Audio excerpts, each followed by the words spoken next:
for a while, but welcome to the Warbird area, and particularly to Warbirds in Review. As most of you probably are aware, Warbirds in Review is a relatively new program, just the past few years. I think it's the best thing that the Warbirds of America have taken on, and because it gives you a chance to speak to people who are intimately involved with these airplanes. Many of them were involved in them when they were in a combat situation, and to ask questions. I'm going to bring up a couple of things. How many of you have seen any of the TV things on missions that change the world? You seen them? Yeah. Well, or change the war. There's a whole set. There are three volumes. One is on the Doolittle Raiders, one's on Tex Hill, and one's on Gunther Balls. And they are available over in the Warbird area. Also, if you like these airplanes, there are T-shirts that have, I know there's one over there with a Corsair on it. There isn't a Wildcat over there, but there are a lot of them that for naval aviation, since this is the anniversary. But anyway, welcome. We have a presentation this morning on the Wildcat. Wildcat, as I heard him say, was really the only Navy airplane that was available when the war, fighter that was available when the war started. It performed yeoman service. It could not compete with the Zero, but they learned how to do it so that they could compete with the Zero. And I'm not going to talk about that. All I want to do is on the owner of this beautiful airplane, who's brought it in here for all of us to enjoy, Mike Gillian. Oh, by the way, I'm Bill Harrison. Not that that means anything, but. So I'm privileged to fly this. It's a heck of a lot of fun. I hope you guys have a lot of questions because I'm not a real good public speaker. I got this about 4 years ago. I have a fair amount of T6 time and a lot of PITS time. That's what helped me learn how to fly it. Of course, with this thing, the first time you fly it is the first time you fly it. It's kind of tricky on the ground, but it's an absolute delight in the air. And it's a real simple airplane. The landing gear cranks up and down, and the flaps are vacuum operated. The only hydraulics are the brakes.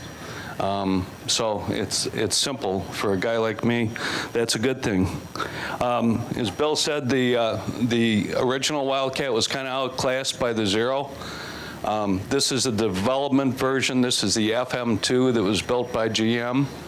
And it has a different engine than the first ones, the first series. It has the Wright 1820-56, which is 1,350 horsepower.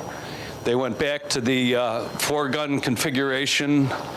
They put a bigger tail on it to handle the extra power. And by all accounts, it was quite a lot more capable against the Zero by the time it came into service.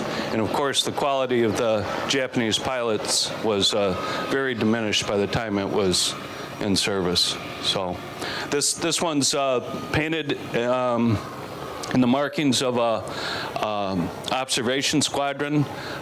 Late in the war, they decided it'd be better to put the guys in something like this than have them running around in an L-19 or some other small, slow airplane. This could defend itself, and the guys proved to be remarkably effective.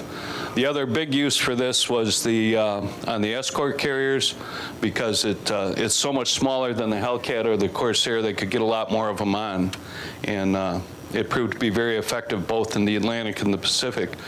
The Wildcat was built throughout the whole war in one series or another, and all the Allies used it. The Brits never did make a seaborne fighter that was worth a damn until they came up with the Sea Fury. So they liked it quite a lot, and I do too. What did the Brits call it? They called it the Martlet. Yeah. I think the first Japanese airplane shot down from an aircraft carrier was shot down by a Wildcat, and I can't remember the guy's name right now. He ended up being a very famous British test pilot. I'll bet you a bunch of you guys know his name. But he really liked the airplane, and it was far superior to anything they had. So, anybody got questions? Like to land if it's very close couple of years. It's really a handful on the ground. I'm very cautious with crosswinds. My friend Mike Burke did a lot of coaching. I actually got a wingtip a couple years ago down at Sun and Fun. The drill is that you take off and land, at least I do, in a 3-point configuration. And the first thing you do when you get it down on the ground is scrub off the flaps, and it kind of settles down on the gear. The tricky thing about this is that the oleos are really soft, and so the airplane will lean whichever way it chooses into the wind, and you can't do anything about it with the ailerons. They're too small.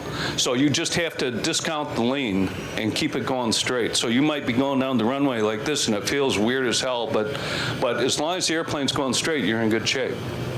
And you know, the thing was designed to land in 35 feet on a boat, so it's not very happy on a hard surface. Sir? The wind pull system, manual or automatic? It's manual. He asked if the wingfold system was manual or hydraulic. There's a crank in here that pulls a pin out, and then a taller guy standing on the wingtip kind of walks it back, and then it's tied off to the tailplane. But it's strictly manual. How many veterans do we have in the audience? Oh, that's great. Just interrupt just 1 minute to thank you all for your service and remind you that the medals like the one I've got on are available for the veterans over there and at that little kiosk over next to the Orange Tower. And then tomorrow, Friday at 2:30, the veterans will march from here down to Show Center. So don't forget it. We'd love to have you. Go ahead. I'm sorry, Mike. That's all right.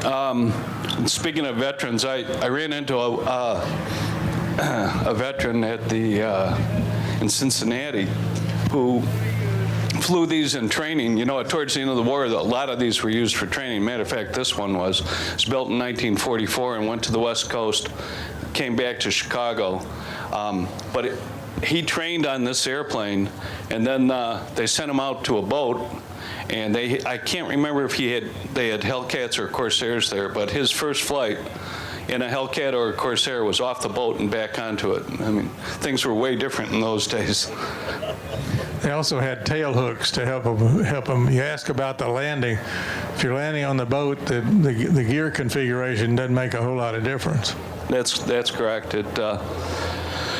It is kind of a handful on the ground, but it's really quite a lot more benign than a T6 in the air. It does great acro at really low power settings, does great acro at high power settings, and stalls and spins very straightforward. And I spin it almost every time I fly it. It's a lot of fun. Deliberately? Yes, sir. Most of the time. Most of the time. Well, that's good. Yes. Stand up, please. What's the maximum load factor? You mean how many G's? I think it's 8 or 9. I never come close to that. I probably pull 4 in a loop. Never come close to what it's stressed for. And this is very light compared to what they were in the day. This weighs 5,300 pounds empty. With me in full fuel, it's just over 6,000. In the day, they were gross weight 7,500, and they went over that all the time. I don't have any armor or guns or any of that stuff, so it's really light. One of the other interesting things that I'm sure a bunch of you know is this airplane doesn't have a V&E. You can literally dive it straight at the ground with full power, and you know it's draggy enough that it never gets V&E. That's how they actually tested them in the day. They take them up to 20,000 feet and dive them to 10. So one of the weird things about it. How many of you have heard the expression Grumman Ironworks? This is the airplane that gave it to them, the original model, the Grumman built one.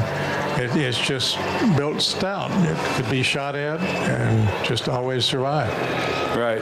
The advantage this had over the Zero was the self-sealing fuel tanks and the armor that it had. The Zero didn't have any of that, so it could take a pretty good licking. Anyone else? How many were built? I think there were, if I remember correctly, there's 5,000 that GM built of the FM2. It's kind of interesting. Grumman only built one. I think they called it the XF8 or something like that. And then they gave it to GM, and within 8 months, those guys were building them faster than Grumman ever did. I don't know how many, I can't remember how many Wildcats were built during the war. My son could tell you, but he didn't make it. Yeah. Sir, Mr. Greenhill. See these airplanes take off to the carrier and porpoise to get the gear up. Do you have that problem, or do you porpoise it to get the gear up? Well, I've never watched myself take off, but I don't think I do. It is kind of interesting because being relatively short and having short arms, I have to leave the harness, my shoulder harness, loose so that I can lean forward to get enough leverage to get the gear up, and you have to keep it below 100 knots, or it gets really hard with the air load. And you don't ever let the handle go. You either get it all the way up or you get it all the way down. You know that. I mean, you've got the same thing in the duck, but. It can freewheel and go all the way down and break the chains and the gearbox and all of that, and then you've got a problem. Sir. You mentioned exactly what I was going to ask. There's some rumors out there that somebody had their chains break lately. Right. I hope you've never had that problem. And what would cause that? Are you just wear on the chain? Are you trying to keep that greased all the time? Well, it's kind of an interesting question. Greg Shelton's the guy who's broken the chains a couple of times now. And one of the interesting things we found out was that the chains actually came from Coney Island. The plant was out that way, so they used chains that were used on the rides. And Greg flies a pretty aggressive routine. He pulls a lot of G's. And then I think that the chains have been replaced probably on his airplane a couple of times. I think mine are original, and there's no master link. It goes right into the whatchamacallit, the slack adjuster, or whatever you want to call it. It's just pinned in there. There's no master link, which I think is the weak point. And it's not a high stress deal, up and down isn't that hard, and the chains are pretty big. So I'm staying with the originals. We inspect the hell out of them, and it's self-lubricating. Well, you can see there's some of the fluid. So I don't worry about them too much, but we look at them real hard. And you can see them real clearly on the pre-flight. Mike, how much fuel does it carry? I carry 126 gallons, which is good for maybe 3 hours. At 2 hours, I'm really looking hard to find some place to get on the ground. In the day, they carried 200-gallon drop tanks, but if you think about the guys launching off the boat, 17, 18, 19 years old with going out 200 miles and then having to find the boat, gee whiz. Does this one have a place for the catapult harness? Yeah, there's a hook right under here that that put a bridle on and shoot it off that way. Yes, sir. What were some of the tactics that World War II fighter pilots used against the Zero? Could this outdive a Zero? I believe it could outdive it. The main thing they came up with was teamwork and the notion that they weren't going to turn with them. They weren't going to dogfight. It was going to be in and out. Because if they tried to turn with the Zero, they were toast. But they developed the thatch weave, which I'm sure most of you have read about. What our guys did was take kind of a bad situation and make the best of it. Do you know what the thatch weave is? Anybody not know? You're knowledgeable. Yeah. Anything else? Yes, a question up here about what's your fuel consumption generally in cruise? It's around between 45 and 50 gallons an hour, and that's at 29 inches and about 1900 RPM. That yields usually around 200 knots of ground speed. And now if I'm pushing it up or flying an air show routine, it's quite a lot more. But generally I figure 45 or 50 gallons an hour, which, you know, in the warbird environment's pretty reasonable. Sir? I've got a Pitts and Spearman. Yes, sir. How would does that help to prepare? I mean, how does that yeah. act a little bit different than a Pitts or a Stearman? The Stearman I don't know very much about. I've only flown one once or twice. This Pitts I have a lot of time in. And the thing that this thing does that's just like a Pitts, you know how when you get it on the ground and you think everything's good, and then it leaves again? Right. That's this. That's this. So I think the Pitts time is really a big help in this airplane. I mean, you just have to keep it straight. So I scrub the flaps off right away, and I get hard on the brakes to get it down to walking speed just as fast as I can. The problem with that is that because I don't have a tail hook and the radios and the remote compass aren't in the back anymore, I've got 38 pounds of lead all the way aft, but even so, it's pretty tail light. So if you get on the brakes, you know, that's a bad thing. Is your forward visibility pretty good? You know, on a 3-point in the Pitts, No, it's gone. It's real good all the way down, and you can make a really steep approach, you know, which is really nice. But the minute you flare for landing, it's gone, and that's where you learn. You know, you don't look to the sides. You just right down the middle and try and keep everything the same. Yes, sir. How much do you have to reduce your power because of the low octane ratings? Well, the airplanes. The 1820-56 was used in a lot of airplanes. It's still used in the T-28s. Higher marks, you know, they're 75s or 80, I don't even know. But they're rated for a lot more horsepower, and they up the manifold pressure that you can pull. The red line in this is 46.5 inches and 2,700 RPM, and I'm not too shy about going there. I usually pull someplace between 40 and 46.5 inches on takeoff, and if I'm screwing around or doing an air show, you know, I'll pull 40, 42, 43 inches. It doesn't seem to bother it. You know, my theory is that these engines were built to run, and I run it. Sir. Do you know much about the history of this aircraft between World War II and nowadays? What I know is that it got mustered out in 1946, and as far as I know, it disappeared for a while. I think I saw it when I was a kid at gas stations around Milwaukee Airport in Chicago, and I might get some verification of that later on. It was rebuilt by WorldJet, I think, or someplace in Colorado in 1989. And then a guy from England, a collector from England, bought it and took it over there and painted it. I met those guys here on Tuesday, and they had it for about 15 years. Some of it in storage.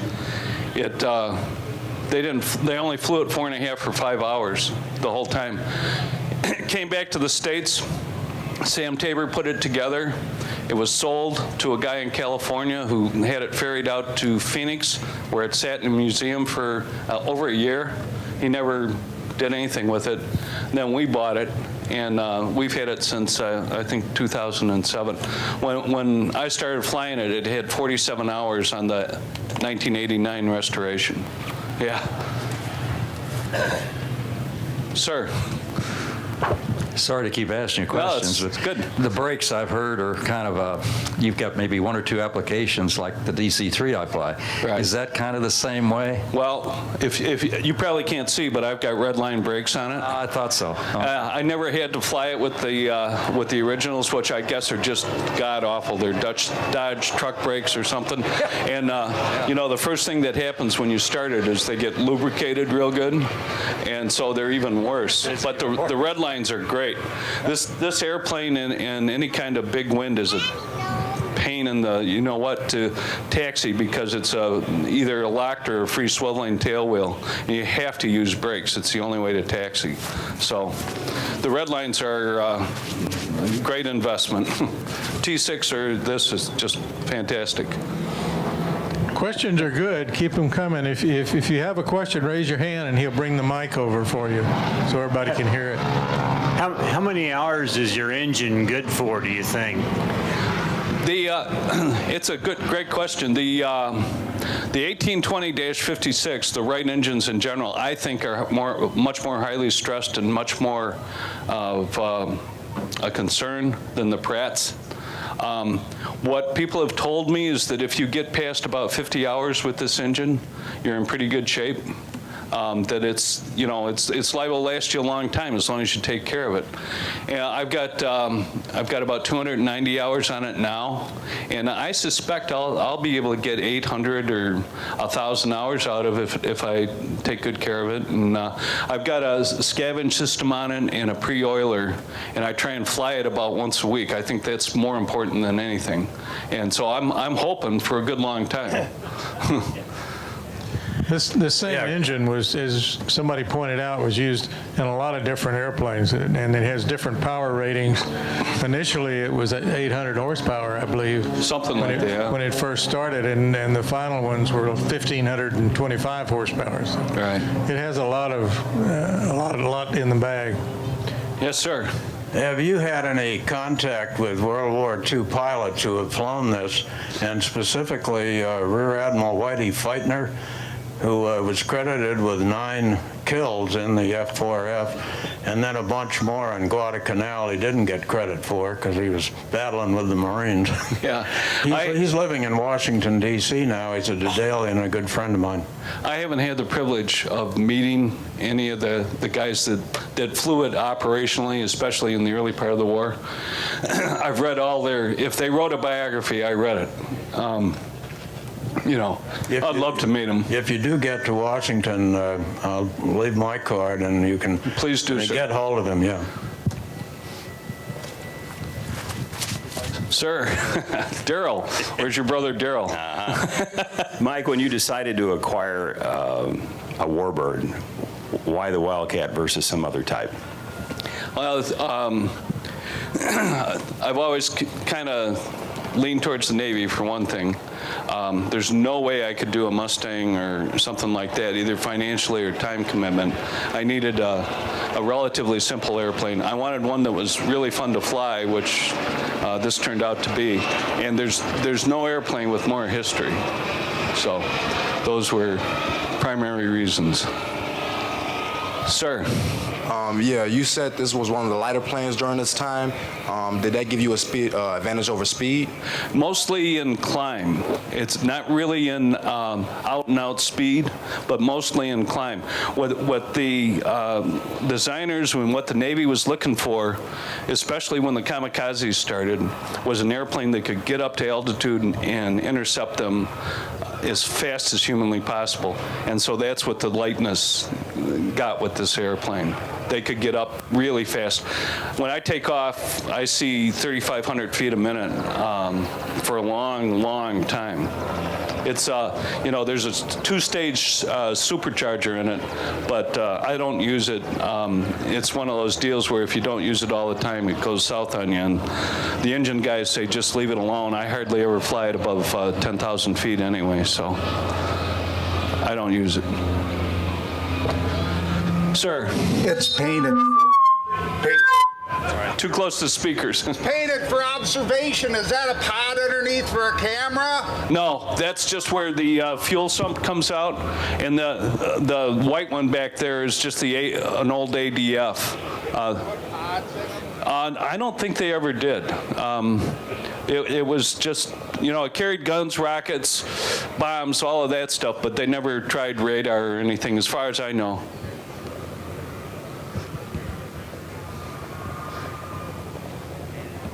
Any other questions? Yes, over here. How many other flyable Wildcats are there right now? You know, I think there's maybe 10, something like that in the United States, and maybe 15 worldwide. I think I heard yesterday there's one of the F4F versions, you know, the stiff-winged with the Pratt engine in it, which would be very rare. But I think there's only 10 or 15. There's a guy down in Texas that's rebuilding 2, and, you know, they kind of come and go, but not many. The F4F with a Pratt engine used to belong to a fellow in Aurora, not too far from here. Yeah, Dick Hansen had one. Dick Hansen, and it didn't fold. You know, it had hard wings. Right, that's very rare. Yeah, very rare. They dug it out of Lake Michigan. Right. Sir. I know, I'm going to be a pain.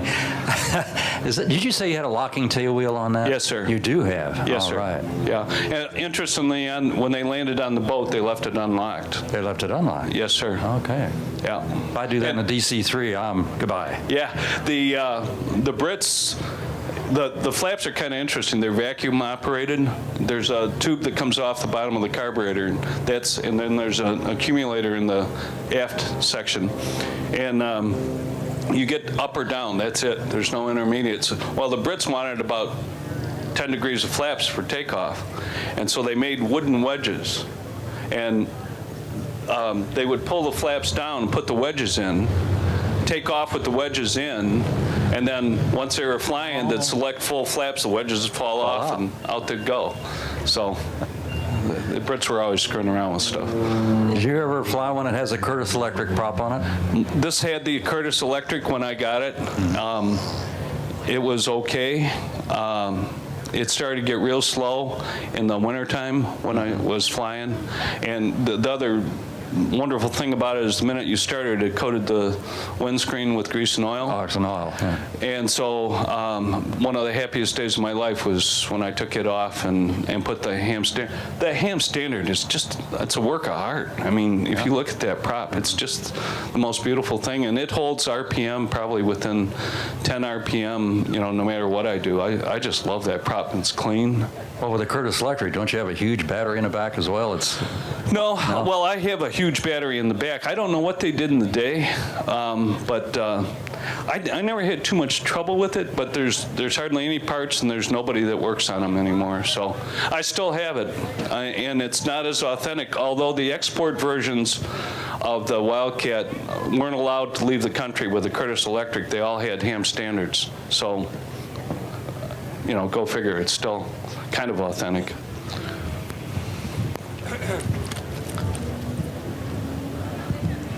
How many minutes or seconds would a load of machine gun ammunition last in this airplane? Boy, I can't tell you. I know that our guys, when the development versions of the F4F came out, they had folding wings and they went to 6 guns. And that was because the Brits wanted 6 guns. Our guys were very unhappy about that because it made an already underperforming airplane even heavier. And the other thing they were really unhappy about was that they couldn't carry nearly as much ammunition. And so it went from being okay to being really not very good at all when they went to the 6-gun configuration. And it wasn't very long even in the best of times. The other interesting thing to me anyway about the guns is that, and they're keeping it simple, and the guys had handles to cock the guns inside, and they were basically just cables that ran out to the guns. It wasn't electric or anything like that.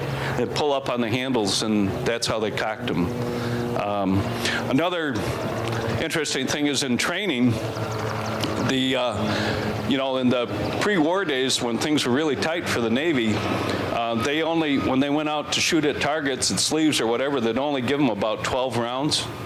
And you know how everyone says now you train like you fight and you fight like you train. Well, they trained with 12 rounds. They found out when they filled the trays up to actually go fight, if they pulled any negative, they'd get a jam. And our guys were not happy about that. You know, they'd be in the fight and have a full load of ammunition and couldn't shoot. So.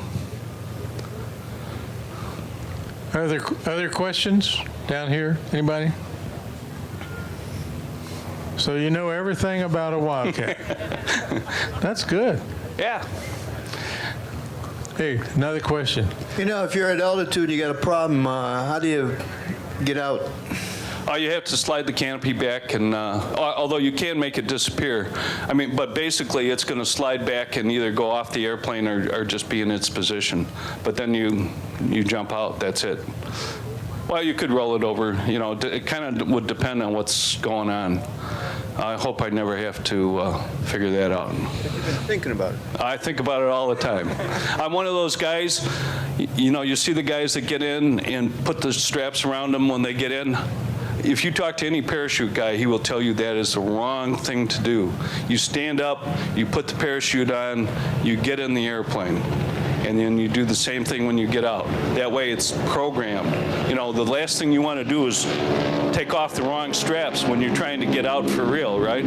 So, you know, you guys that are like my brother, lazy, you know, don't do that. That's dumb. Other questions? There's one back down there. Just a minute. Won't forget you. Young man down at the other end.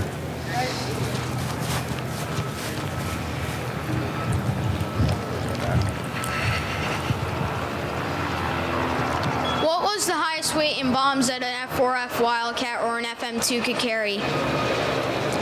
I think they could carry, boy, that's a good question. I'm not sure I really know. I think it could carry a 500-pound bomb maybe in the middle, and then maybe 100 pounds on the wings. I don't really know, to tell you the truth. It's a good question. Anybody know? Strickler? How much bombs a Wildcat could carry?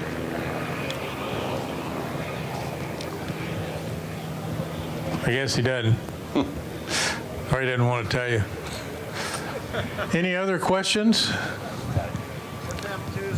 What's VSO on the airplane? Two, huh? 500-pound bombs were anti-submarine. Okay, gentleman here says it carried two 500-pound bombs for when they were submarine patrol in the Atlantic, mostly.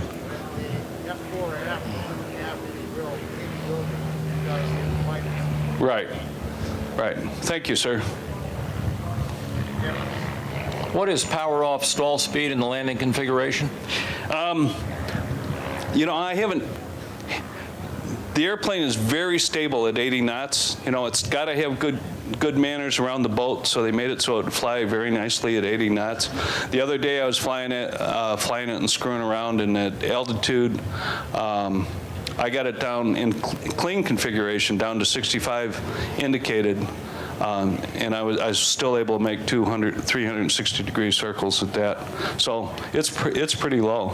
And at 80 knots, it's just as stable as can be. The go-around in this airplane is dead simple, I think.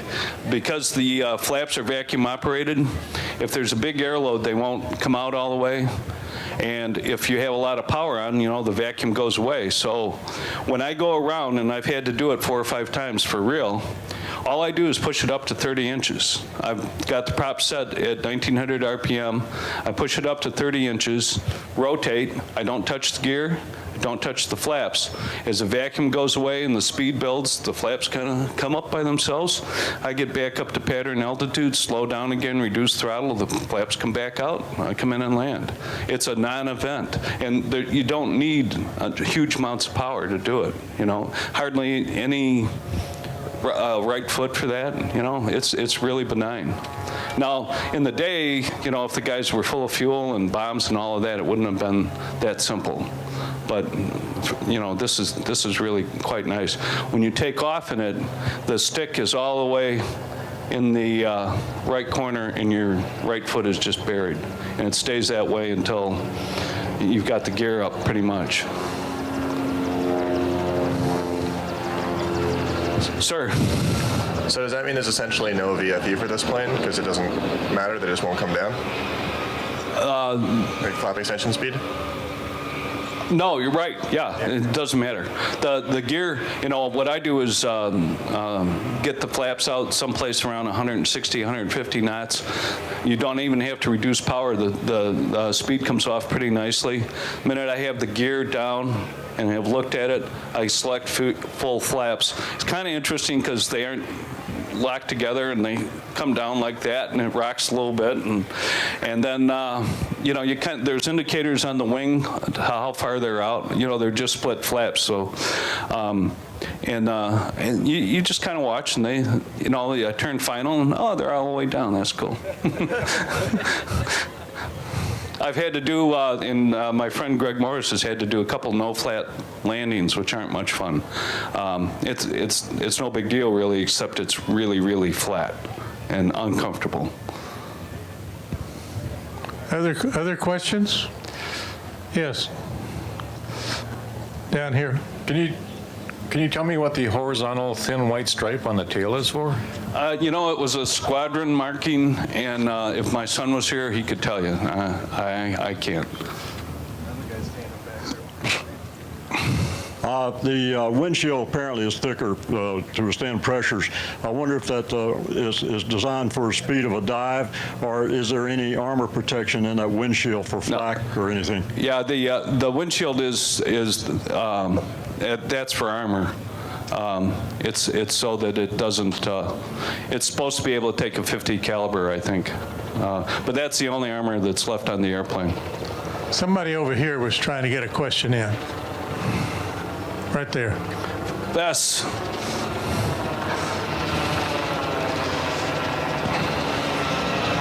The pneumatic operated flaps that were hooked up to the carb is the vacuum source. Would they ever cause any problems with engine power if there was a leak somewhere, or would mess up your vacuum in the carburetor?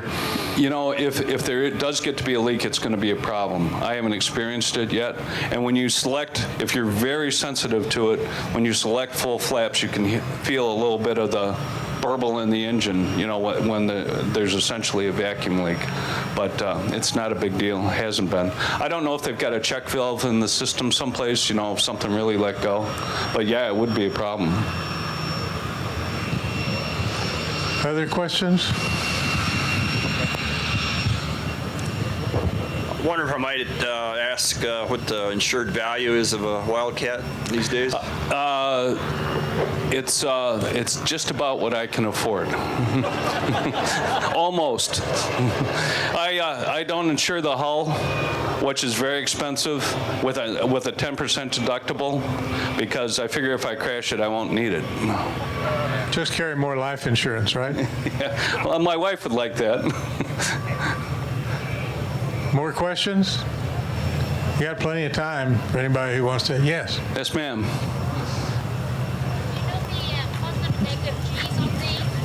Hold it just a minute so everybody can hear your question. All right. Do you know the positive and negative G limits on the plane? And do you know how many, the maximum Gs you've pulled yourself in it? I think it's good for 8 or 9 Gs. And that's from reading the book. I probably only pull 3.5 or 4 Gs. It was built in 1944, and even though it's only probably got 500 or 600 hours on it, it is not an acrobatic airplane. Right. It is not like an extra. The acro I do, the demonstration I do, is warbird aerobatics.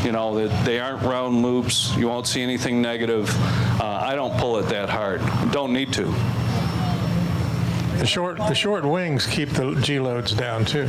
Yeah, although I've never, how you pull in a T6 or something like that and you can feel it getting ready to go. I've never really felt that in this thing. Good. If I go home, all they're flying today, I think, is jets, right? Yeah, today's jet day. It's going to be boring because it's just jets. They don't even know what to do with their feet. No, and it's air conditioned. What's up with that?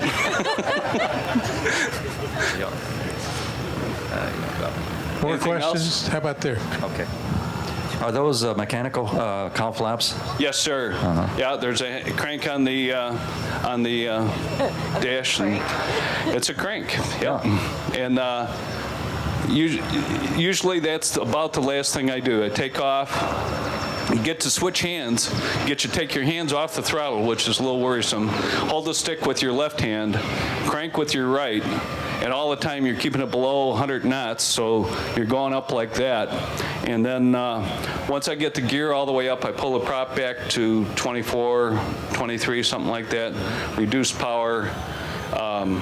If I'm going someplace or not screwing around, then I'll pull it all the way back to 30 inches, and then I can go to auto lean, and then you trim it out, take a look at the cylinder head temp and the oil temp, and then probably crank the cowl flaps closed, and that's the last time you have to mess with them. They really slow it down. Yeah. Thank you. Sure. You have to crank the gear down as well as... Yes, sir. It's a lot easier going down, isn't it? It's a lot easier going down. That's where you really don't dare let go. You know, there's all kinds of stories in the day of guys that let go, and then all they could think of to do was put their knee in the way, and they broke kneecaps and did all kinds of crazy stuff. So, man, once you start cranking, you're committed. It's not that big a deal. I've got 3 of them a day in me anyway. This is just to remind everybody that this is really a transition airplane. This was originally built with 2 wings, the F3F, right, and it had a biplane, and then they decided nobody was going to buy biplanes anymore, so they put the wing, and they put it right in the middle of the fuselage. Right. And you know, to someone's question about why this airplane is so good for me, this was designed when everyone thought the important thing for a fighter to be was maneuverable. They thought the thing had to turn and climb and be really maneuverable. Well, what we found out was what was really important was out-and-out speed, the ability to carry armament, and fuel for range. So this airplane was built to fly, you know, to be really what I think is a lot of fun to fly. I've talked to guys who fly the Hellcat, and they say it's boring. You know, it isn't responsive like this.